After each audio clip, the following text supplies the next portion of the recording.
Olá, bem, nós vamos estar dando continuidade à segunda parte do estudo de Romanos, não é? Capítulo 3. No último vídeo nós paramos no versículo 12, onde diz que todos se extraviaram, a uma se fizeram inúteis, e não há quem faça o bem, não há nenhum sequer destruindo, então, aquela colocação de Paulo, que se você faz o bem, então você tem a vida eterna. E ele deixa bem claro, ninguém faz o bem, todos estão condenados. Quando ele começa no versículo 13, ele vai estar dando um pequeno perfil do homem sem Deus, do pagão, daquele que acha que pode criticar os outros e ele mesmo fazer alguma coisa, do moralista, não é? E até mesmo do religioso, que acha que através dos seus rituais, através das coisas que faz e trazendo para os nossos dias, seriam pessoas que frequentam a igreja, dão dízimo, ajuda velhinho, ajuda a criança, enfim. Mas nada disso muda a vida. Nenhum ritual, nada, por mais sincero que a pessoa seja. Nós só somos salvos por Jesus. Jesus é a resposta. Jesus é o único nome pelo qual importa que sejamos salvos. E aqui ele começa então a descrever um pouco da podridão que o homem é sem Deus. E antes de nós iniciarmos, eu gostaria de dizer que realmente é muito bom estar com vocês. E se vocês puderem, compartilhem esses vídeos, né? E compartilhe mesmo no canal, tem muitas coisas aí, para que muitas pessoas possam também ter esse conhecimento. E incluindo, se você conhece missionários, manda para eles, tá bom? Então, aqui no versículo 13 diz assim: a garganta deles é sepulcro aberto. Você imaginou? Não sei se você já teve esse, não um privilégio, mas algo que deve ser horrível, você chegar num lugar e a pessoa abrir uma sepultura, não é? Imagina o cheiro que vem de lá, cheiro de podre. E é exatamente isso, a garganta deles é sepulcro aberto. É um sentido assim figurado de pessoas que usam a palavra para destruir, né? Palavras podres. Muitas vezes a gente tem percebido nesses últimos tempos uma liberação geral em termos de palavrões nos filmes e mesmo em programas, pessoas simplesmente falando palavrão dos mais baixos, sem nenhum tipo de problema, nenhuma restrição mais, não respeitando quem estiver dentro da casa. Por isso que a gente não assiste uma série de coisas, uma série de programas, porque nós já sabemos que por trás deles existe essa podridão. E ele continua dizendo no versículo 13, com a língua urdem engano. Estão sempre planejando enganar alguém. Veneno de víbora está nos seus lábios, ou seja, veneno de víbora. É exatamente aquilo que Satanás fez lá no Éden. Lembra? Quando Deus chama Adão e fala: Adão, olha, todas essas árvores aqui, todos esses frutos, é tudo seu. Pode comer à vontade, não é? Mas, olha, tem uma árvore aqui, me perdoe, tem uma árvore aqui que você não pode comer, que é a árvore do conhecimento do bem e do mal. Deus tinha colocado entre todas as árvores duas especiais. Uma é a árvore da vida e outra é a árvore do conhecimento do bem e do mal. E Deus disse para Adão: Adão, pode comer de todas as árvores, mas no dia que você comer dessa aqui, você vai morrer. Vai morrer. E o sentido ali era a morte espiritual. Em consequência disso, a alma passaria a ter doença, né? Medo, angústia, depressão, tudo que nós temos visto hoje nos últimos dias. E o seu corpo vai morrer. Você começa a se degenerar. E vem Satanás, na primeira posição diabólica, numa serpente, se aproxima da mulher e faz a seguinte pergunta: é certo que você não pode comer de todas as árvores do jardim? E ela responde: não, de todas nós podemos comer. Deus disse que de todas nós podemos comer, não podemos tocar. Mas quem disse? Deus não tinha falado que não podia tocar. E se comer, pode ser que a gente morra. Mas o grande problema ainda que levou o diabo a perceber claramente que ela não estava muito segura no que estava falando, é que Deus tinha falado que não podia comer da árvore do conhecimento do bem e do mal. Mas ela disse que não podia comer da árvore que estava no meio do jardim. Só que a árvore que estava no meio do jardim não era proibida. A árvore que estava no meio do jardim, dá uma olhadinha lá em Gênesis, era a árvore da vida. E não podemos tocar, diz ela, porque pode ser que a gente morra. E aí o segundo conselheiro lá do Éden, que o primeiro foi Deus, vira para a mulher e diz: é certo que não morrerás. Porque Deus sabe que no dia em que comeres, vos abrirão os olhos e como Deus sereis conhecedores do bem e do mal. Vendo a mulher que a fruta era agradável aos olhos, boa para comer, boa para dar entendimento, come e dá para o marido, e ambos morrem espiritualmente, perdem a glória do Senhor. Para vocês terem uma ideia de como seria essa glória, quando Moisés subiu o monte e ele pede para Deus que ele gostaria de vê-lo, né? E Deus fala: não, quem vê a minha glória morre. Mas eu vou fazer o seguinte: eu vou colocar você numa penha, eu vou passar, você vai me ver pelas costas. Claro que é uma maneira poética de dizer que Deus realmente passou ali perto de Moisés, bem próximo mesmo. E, e aí, quando Moisés desce, ele está com seu rosto glorificado, a ponto dele ter que colocar um véu, porque o povo não aguentava, ou seja, aquela glória refletida no rosto de Moisés incomodava aquele povo pecador. E ele manteve aquele véu, mesmo depois que essa glória estava indo embora, ele infelizmente manteve o véu. E para que as pessoas achassem ainda, ó, está indo lá o homem, cheio de glória. E isso tem toda uma outra história que nós, outro dia, talvez a gente comente. O homem morreu, foi confrontado por Deus, não se arrependeu. Então ele morre espiritualmente, começou a ficar doente da alma e vai ser realmente perdido no corpo, vai se decompor e toda essa doença, todo esse coronavírus aí vai estar consumindo a carne e ele vai morrer. E tudo por causa do pecado. Para o homem entrou o pecado e todos morreram.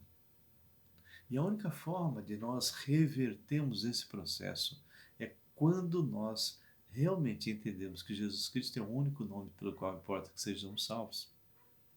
E quando nós o convidamos para ser Senhor e Salvador, nós somos vivificados no Espírito, começamos a ser curados da alma e seremos glorificados no corpo.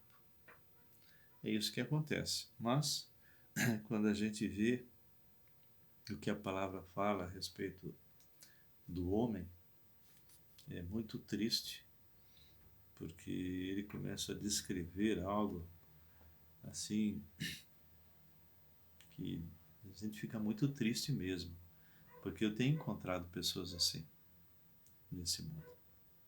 Ele começa a dizer que a garganta deles é sepulcro aberto, como nós já comentamos, língua que urda engano, veneno de víbora. Então Satanás picou lá no Éden, né?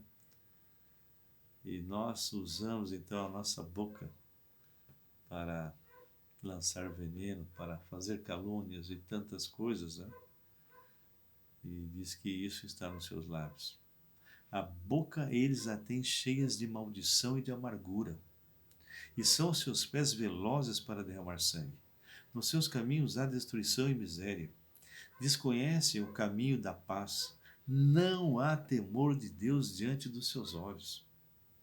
E aí o versículo 19 e 20 é exatamente a explicação desse texto. Eu reputo que seriam os versículos chaves aqui. Quando nós estamos de carro e vamos atravessar uma avenida e tem um farol e está verde, eu passo, a lei de trânsito não me toca. A lei de trânsito só vai me tocar se eu passar no sinal vermelho. Isso significa, queridos, que a lei não foi feita para salvar. A lei foi feita para condenar. E é exatamente isso que o versículo 19 e 20 está falando. Porque pode vir na tua mente, bom, se eu não sou salvo ao cumprir a lei, então por que Deus deu a lei? Está escrito aqui a resposta. Ora, sabemos que tudo o que a lei diz aos que vivem na lei, o diz para que se cale toda a boca e todo mundo seja culpável perante Deus. Vamos imaginar o seguinte, imagine que você estivesse diante de você os 10 mandamentos e você olhasse para os 10 mandamentos e você fosse um pouco honesto, né? Eu e você fôssemos honestos, mas nossa natureza decaída antes de Jesus muitas vezes não permite que a gente olhe alguma coisa e reconheça, né? Mas vamos imaginar que o homem reconhecesse, olhasse lá os 10 mandamentos e não viesse com aquela historinha no mato, no roubo, etc. Não, ele olha os 10 e começa a ver um por um e diz, estou morto. E eu não passo nem no primeiro, quanto mais os 10. E a palavra do Senhor diz que se você tropeçar num só ponto da lei, você já está condenado. Ou seja, por isso que Paulo inicia dizendo que o pagão está condenado, aquele que acha que pode criticar os outros e ele faz escondido as mesmas coisas, acha que ele vai ter algum privilégio diante de Deus, não está condenado também. E o religioso a mesma coisa. Não tem nada que você possa praticar em termos de religião e se trouxermos para agora, a mesma coisa. Dízimo não vai mudar a tua vida. Frequência de igreja, todos os cultos, todos os trabalhos, não vai mudar a sua vida. Fazer o bem para alguém não vai mudar a sua vida diante de Deus. Socialmente, sim. Aquele que faz alguma coisa aqui na sociedade, ele pode ser reconhecido, aplaudido, mas isso não vai mudar a sua natureza decaída. Só Jesus, só aquele que te criou, é que deu a solução, deu a resposta, porque ele sabia que você não tinha condições de mudar isso. Então ele se fez homem e morre na cruz no seu lugar, recebe nele todos os teus pecados, todas as tuas sujeiras, as minhas sujeiras. Ele morre a nossa morte, só que ele ressuscita. Ele fala como nós já citamos antes, vinde a mim. Que coisa maravilhosa. Ele deixa bem claro aqui, não há como alguém dizer que nós podemos crer no Senhor Jesus e ao mesmo tempo cumprir a lei. Era o que estava acontecendo lá no livro de Gálatas. Então, ele diz bem claro, sabemos que tudo que a lei diz aos que vivem na lei, o diz para que se cale toda a boca e todo mundo seja culpável perante Deus, ou seja, ninguém cumpre a lei. Ninguém cumpre a lei.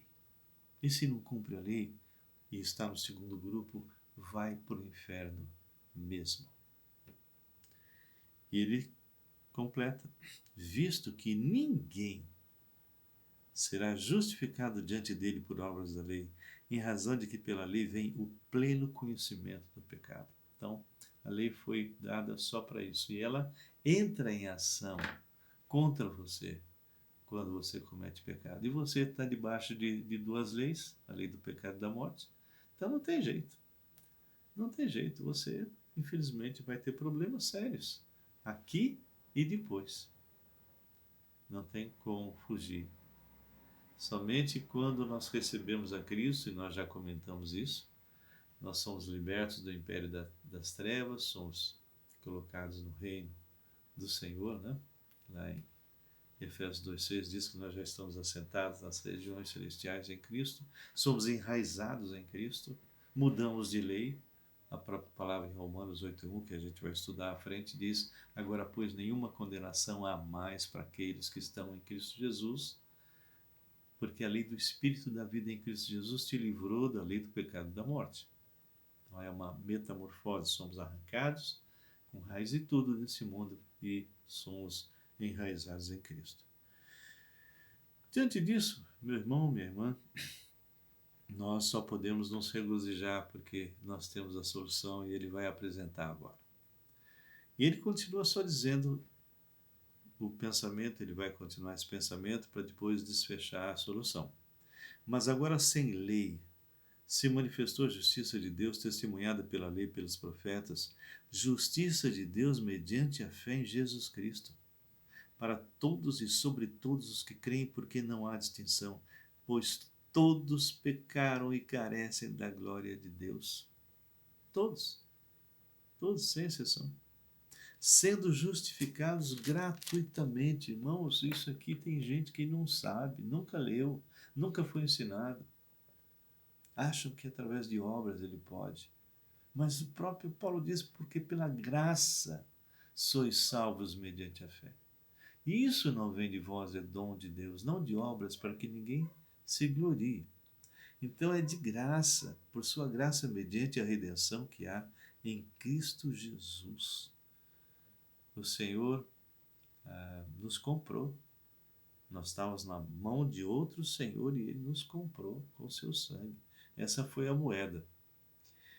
E ele fala no versículo 25, a quem Deus propôs no seu sangue como propiciação. O que seria propiciação? Se eu tivesse aí presente com você, eu ia perguntar isso agora. Propiciação. Lá no tabernáculo, no Santo dos Santos, tinha a arca, e a tampa da arca era exatamente o propiciatório. Quando o sumo sacerdote entrava uma vez por ano e jogava sangue, Deus o Pai, ao ver o sangue, ele desviava a ira do povo de Israel. Era um desvio temporário. Os sacrifícios de animais eram temporários, porque apontava para frente, apontava para o futuro, para a vinda do verdadeiro Cordeiro, até o dia que João diz: eis o Cordeiro de Deus que tira o pecado do mundo. Quando Jesus morre e ressuscita, o véu do santuário é rasgado de alto a baixo. Isso significava que a partir daí todos os que crescem no Senhor teriam livre acesso à presença de Deus. Bem, eles lá costuraram de novo, só para lembrar, e precisou Deus mandar Tito, general romano, para destruir tudo, para que eles não voltassem a fazer sacrifício. E até hoje eles estão se lamentando lá no Muro das Lamentações, não é? Aguardando ainda o Messias. E ainda no versículo 25 fala: a quem Deus propôs no seu sangue como propiciação mediante a fé para manifestar a sua justiça, por ter Deus na sua tolerância deixado impunes os pecados anteriormente cometidos, tendo em vista a manifestação da sua justiça no tempo presente, ou seja, a manifestação da sua justiça, Jesus é a nossa justiça, no tempo presente, para ele mesmo ser justo e o justificador daquele que tem fé em Jesus. Onde, pois, a jactância, a soberba, a vaidade? Onde? Onde? Onde, pois, a jactância? Foi de toda excluída. Por que lei? Das obras? Ou seja, você, eu fiz isso, eu fiz aquilo. Deus, abre as portas, porque eu não mereço ir para o inferno. Eu fiz tanta coisa boa. Não é? Não. Nada disso resolve. E ele fala, não, pelo contrário, a lei da fé. O que vai realmente mudar a sua vida é se você exerce fé no Deus da palavra, em Jesus Cristo. E concluímos, pois, que o homem é justificado pela fé. Irmãos, passe isso para frente. Isso é importante, esse versículo 28. Isso aqui é fundamental. Concluímos, pois, que o homem é justificado pela fé, independentemente das obras da lei. E aí ele faz uma pergunta de novo. É porventura Deus somente dos judeus? Não é também dos gentios? De nós? Sim, também dos gentios, ou seja, de todas as nações. Nosso Jesus é universal. Visto que Deus é um só, o qual justificará por fé o circunciso e, mediante a fé, o incircunciso. E aí vem uma afirmação final. Anulamos, pois, a lei pela fé? Não, de maneira nenhuma. Antes, confirmamos a lei, ou seja, a lei é santa, a lei é pura, é o próprio caráter de Deus. Mas a lei nos condena porque nós somos pecadores. Por isso Jesus se fez homem, veio a esse mundo, morreu, ressuscitou e ele te dá vida. Por isso ele afirma: Eu sou o caminho, a verdade e a vida. E lá em 1 João 5 diz que aquele que tem o Cristo, aquele que tem o Filho, tem a vida. E aquele que não tem, não é? Essas coisas vos escrevo para que saibais que tendes a vida eterna, a vós outros que credes no Filho de Deus. Bem, cada um de vocês que está aqui, que está participando aí, tem a vida eterna, porque vocês foram lavados e purificados no sangue do Cordeiro. Então nós estamos encerrando essa segunda parte do capítulo 3, e você tem aí como tarefa ler, né, ouvir, repassar, estudar e depois fazer perguntas. E aí amanhã, lá para as 15 horas, eu quero ver se a gente faz aí uma conferência e a gente vai discutir aquilo que vocês aprenderam, tá bem? Que Deus o abençoe, abençoe a cada um de vocês e que vocês possam realmente estar tranquilos, não entrando em pânico, não tendo receio, porque o nosso Deus está no controle de tudo. E esse coronavírus não tem poder sobre a humanidade. Deus tem poder sobre ele. E vamos estar orando uns pelos outros, sermos prudentes e vamos realmente continuar aí a nossa tarefa, tá bem? Que Deus abençoe e a gente se conversa.